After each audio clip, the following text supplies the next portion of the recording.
Hello, everyone. Today I'm with Jake Olson. Today he played for USC, and he was a blind player, and he was able to snap the ball. It's an incredible story. Thank you for joining me today. Of course, man. Thanks for having me. Anytime. I'm going to start by showing this when you snap the ball. USC has a blind snapper, and his name is Jake Olson. And there may be some communication going on right now between the USC and Michigan coaches to alert them that the Trojans are about to put him in to snap this extra point.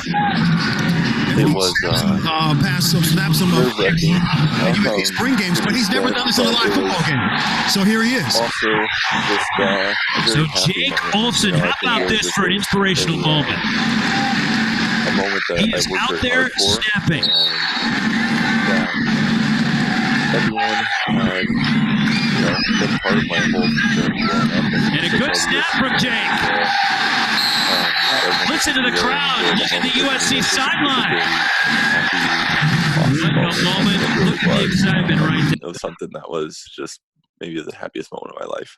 Since you worked hard for that, so all your hard work had paid off type of thing, Yeah, exactly. I mean, and to be honest with you, there's really no greater feeling than that, just being able to work hard and put your heart and soul into something, and then to go out there and perform and just to see it pay off and just to have fun while doing it. I mean, I think that's one of the best feelings in life. like those moments where you'll never forget type. Yeah, exactly. Okay, thank you. I'll start with the first question now. When did you first start playing football? I started when I was, started throwing the football around, obviously with my dad, like at an early age. I never played like Pop Warner or anything. I never played like tackle football when I was young, but I just played like flag football for my middle school, and pretty much, just grew up loving the game. I mean, even though I didn't play like tackle football as a kid, like I grew up loving the game. And so when I went to high school, I figured I'd probably play on the football team. But after I went blind my 7th grade year, that became something that I kind of gave up on. I didn't really think I was going to be able to play for a real tackle football team in high school. And so I didn't, and I didn't play my freshman or sophomore year. But it was my junior year that I kind of finally came to my senses and wanted to play the game I love. And so going into my junior year, I learned how to play long snapper, and that's when I, was able to finally continue my football career. So you started playing your junior year for tackle? for high school. You went to Orange Lutheran, right? Yep. Yeah. Did you play any other sports?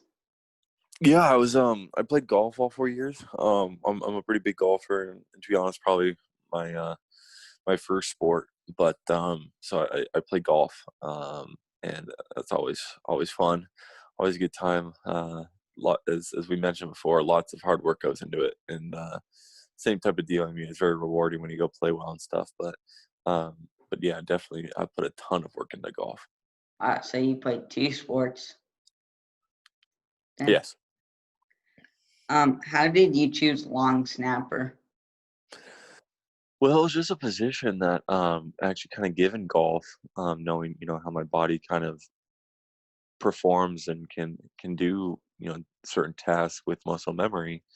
It was the one position I really thought I could master out on the football field and actually be able to contribute and to participate. And so it was just realizing, okay, now I just got to snap this ball back with accuracy, just using muscle memory and learning how to do it correctly, and then just doing it over and over and over again. And that's really because of golf. Like I said, understanding that's what I did pretty much with my golf swing. I could do the same with football in my hands, and so that's how I kind of came upon long snapping position, and it was definitely the one position absolutely I could go out there and play. That's really impressive how you're able to do it with muscle memory. Yeah, man. I mean, it's funny how the body adapts. It really is a special thing, that our bodies can do when they need to change, when they need to learn how to tap into other senses or into other feelings. They do, and part of that is your proprioception and just your body being able to kind of feel itself go through a emotion, and to repeat that over and over again. Yes. So then, were there ever any moments that you wanted to quit football? If so, how did you get through those moments? No, there wasn't any moments that I wanted to quit football. There were moments where it was tough. There were moments where either from an individual level or a team level, it was very frustrating and some disappointment and failure.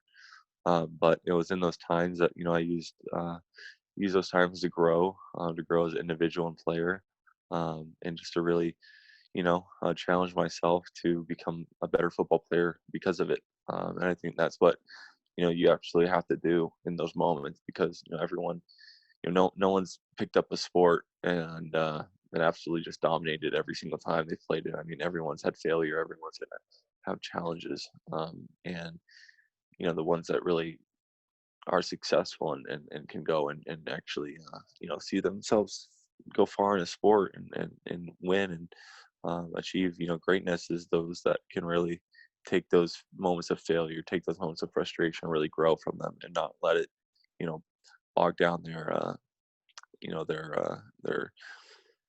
competitive nature or their confidence or anything like that. They just take it in stride. Mhm. So they helped you like be more determined, or Yeah, I'd say be more determined, but also just, I mean, in terms of snapping, just um, again, if I had a bad snap or something, it was just okay.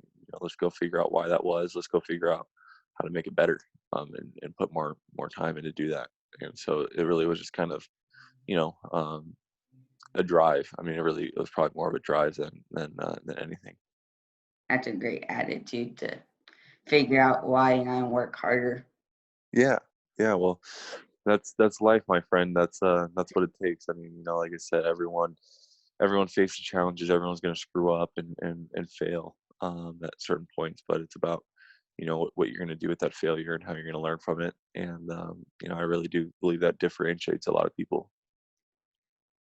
Then, how did you fall in love with the USC football program? Well, my dad went to USC. He got his master's there, and so growing up, in Southern California, they were the team to watch, with Pete Carroll and obviously the great teams under him. They were just absolutely the team to watch, and so it was pretty easy to be a USC fan.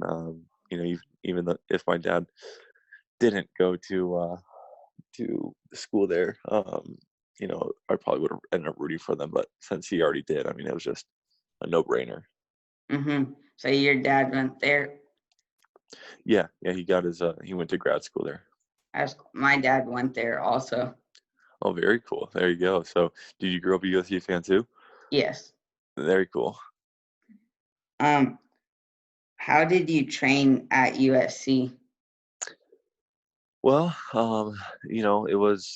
it's a lot like high school, to be honest with you, but a little more obviously serious, a little more dedication and ownership. But you pretty much just have practice during season, every day pretty much, and between the weight room and team meetings and then actual practice, it's definitely a lot. Well, you work out for an hour, 3 or 4 days a week. You have practice, 3 hour practice, 4 hour practice sometimes, but more like really 2 or 3 hours on the field, every day. And then you have about an hour of meetings and stuff. So, you pretty much block out from your class schedule, you block out a window from 2:15 to 6 or 6:30 really. And you just have to kind of balance it, but it is a lot of hard work. it's a grind, but it's very fun, and it's absolutely worth it. It's like you just focus on football during that time. Mm-hmm. Yep, absolutely. And that's kind of the tricky part, obviously, because you're a full-fledged student as well, so you got a lot of other responsibilities to handle, but you got to kind of focus on what you need to focus on when you need to focus on it. Do you have any advice to younger athletes who want to play sports at a top program and think they have obstacles that they can't overcome? Yeah. Well, like I mentioned earlier, about failure, kind of taking that little different mindset on failure and seeing it as a growing opportunity. But another thing I always say is that, especially in my case, I wasn't, I had to kind of mold and adapt, my athletics. I had to learn a different way of playing golf, learn a different way of playing football. And it took teamwork, and it took, creativity, and it took, like I said, adaptability. And so that's kind of probably my advice to anyone who wants to play sports at a high level or sports at all. I mean, just be prepared to adapt, be prepared to grow and to be challenged, but also, you might not be the best. You might not be the absolute best on your team or in your league or whatever. But hard work obviously goes a long way of preparing and practicing like you're the best, and seeing those results pay off. But also, like I said, just understanding that there's a lot more that goes into being successful than just being the most talented. That's great advice. Okay, thank you. Those are all the questions I have today. Thank you for joining me. And if you guys can watch, there's also a special about Jake on ESPN under the greatest inspiring moments. Yes. Yep. Thank you so much for having me. Fight on. Anytime, fight on.